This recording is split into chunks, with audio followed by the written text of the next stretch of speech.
Il y a 3000 ans, Bénarès était déjà un foyer de culture religieuse. Aujourd'hui encore, les traditions de cette culture sanskrite, transmises de siècle en siècle par ces brahmanes érudits qu'on appelle les pandites, se maintiennent, cachés aux yeux des étrangers et des touristes, derrière les murs de ces vieilles maisons. C'est tout au fond d'une de ces ruelles qu'est situé l'ashram de la grande sainte et sage bengali, Sri Ma Anandamayi. Autrefois, Ma Anandamayi se rendait de temple en temple. Aujourd'hui, des ashrams ont été construits pour elle dans une vingtaine de villes.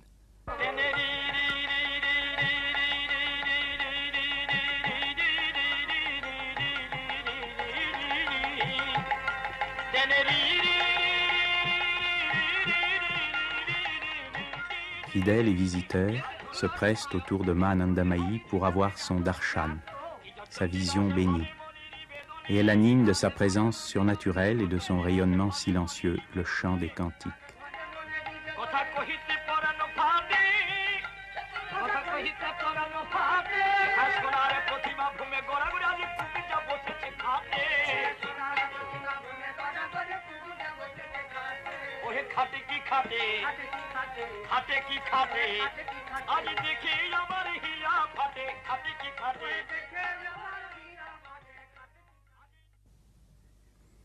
Parfois aussi, Ma Anandamayi parle.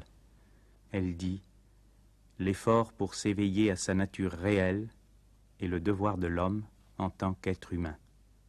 Seules les actions qui attisent la nature divine de l'homme sont dignes du nom d'action. Tout le reste ne sont que non-actions, un gaspillage d'énergie. » Des centaines de gens, hommes et femmes, sages et enfants, riches et pauvres, hindous, jaïns, sikhs, musulmans et même chrétiens, l'entourent. Ils veulent partager son repas, ce qui est parfois dans son cas une façon de parler, car à certaines périodes, Ma Anandamayi ne mange pratiquement pas. Un demi-fruit ou une cuillerée de riz dans sa journée et c'est tout. Cela nous paraît inconcevable, mais tous ceux qui l'ont alors approchée peuvent en témoigner. Et elle ne dort jamais plus de 2 ou 3 heures. Il est évident qu'elle a accès à d'autres sources d'énergie que les nôtres. Mataji n'oublie personne. Dans cette foule, elle saura découvrir celui qui manque et donnera des instructions pour que lui soit porté à lui aussi sa part du prasad et avec cette nourriture, sa bénédiction maternelle.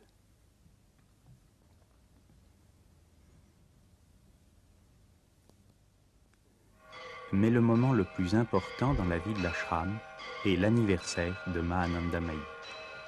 Les fruits et les dons s'amoncellent pour être offerts à Dieu au cours du culte nocturne, puis partagés entre tous au petit matin.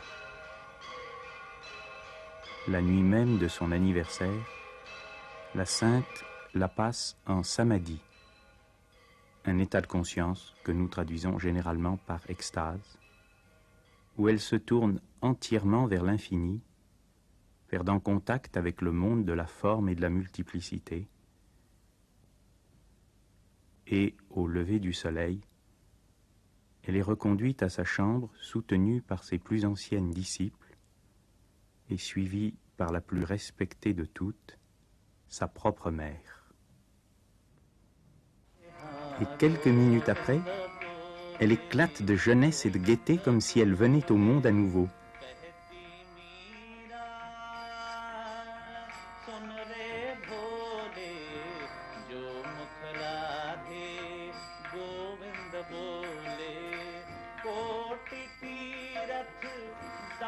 Et tandis qu'on célèbre pour elle l'arti, la cérémonie de la flamme, absolument indifférente aux honneurs, elle lance à ceux qui l'entourent des confiseries qui viennent de lui être offertes. Les voyages de Ma Anandamayi ne manquent pas de pittoresque. Sur le quai de la gare de départ, la foule se presse autour de son compartiment et la même ruée enthousiaste se retrouvera dans toutes les grandes gares le long d'un trajet qui dure facilement 24 ou 48 heures pour battre tous les records à l'arrivée. Et dans une nouvelle ville, parmi d'autres disciples, la même vie de prière, de questions, de lutte, de joie va se poursuivre. Un jour, c'est le président de la République ou le Premier ministre qui viendra lui rendre visite. Un jour, une pauvre mère avec tous ses enfants. Un jour, un grand homme d'affaires. Un jour, un groupe d'étudiants. À tous, Mahanandamayi donnera le même amour, car l'amour de Mahanandamayi, chacun en a sa part, et tous l'ont tout entier. Krishna Dinabandhu Pahi Mam Deva Deva Deva Krishna Dinabandhu Pahi Mam Neela Megha Shyama Krishna Nitya Mukta Rakshama.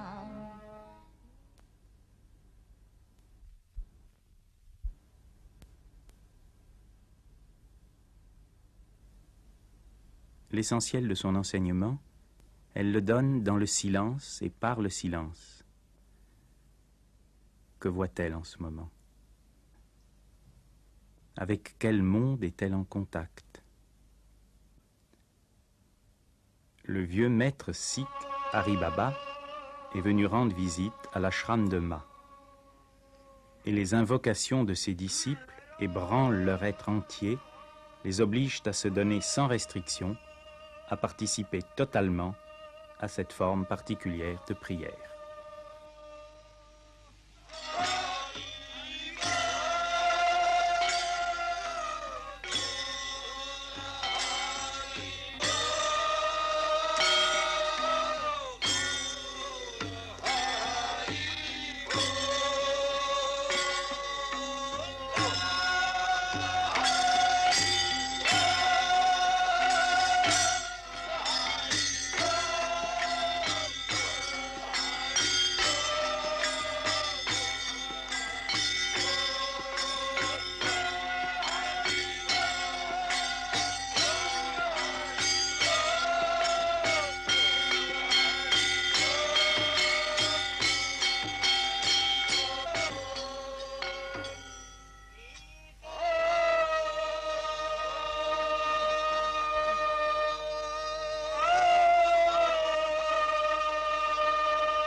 Maintenant, elle parle.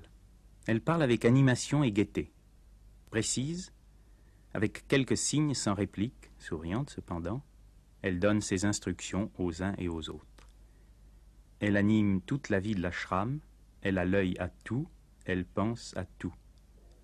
Car, si elle est et a toujours été à jamais établie sur un niveau de conscience absolument différent d'une autre, elle n'en joue pas moins parfaitement son rôle dans notre monde, et même sur le plan de la vie tout à fait ordinaire, c'est l'être le plus étonnant qu'il m'ait jamais été donné de rencontrer.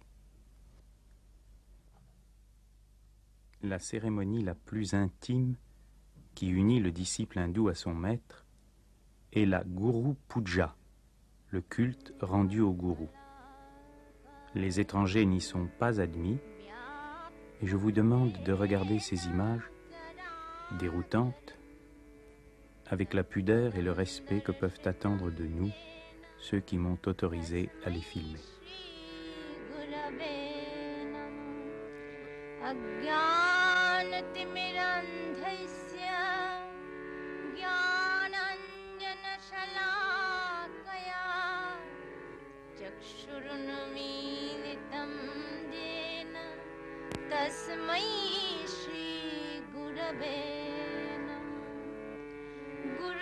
Brahma Gurur Vishnu Gurur Deva Maheshwara Guru Sakshi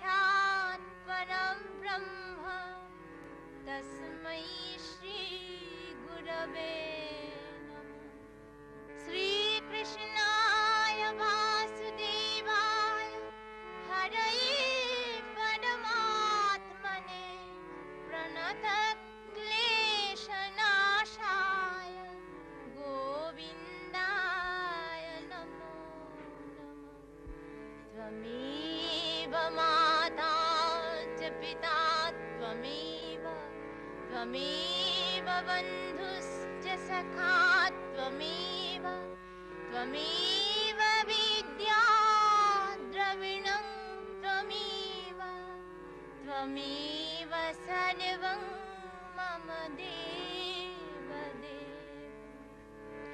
असतो मा सद्गमाय तमसो मा ज्योतिर्गमाय मृत्योर्मा अमृतं गमाय आविराविमयेधि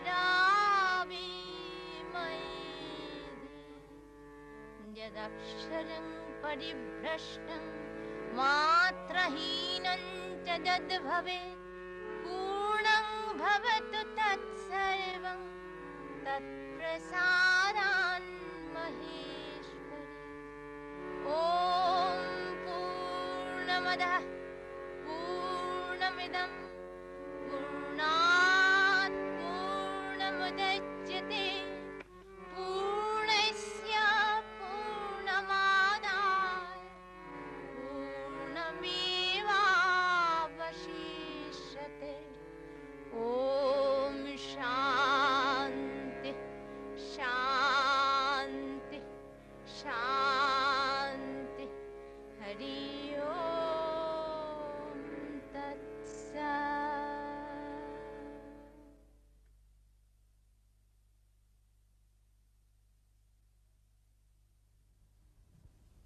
J'ai vécu des mois et des mois auprès de Ma, mais je préfère à tous le souvenir des jours bénis de Vindhyachal. Dans le silence, un des disciples lit doucement. Ma ne dit rien, nous ne disons rien. Elle nous regarde, nous la regardons. Et tandis qu'avec le soir descend sur nous la paix qui dépasse toute compréhension, nous voyons briller dans ses yeux la lumière de la vie véritable, l'annonce que l'éveil peut venir nous arracher à notre monde de sommeil.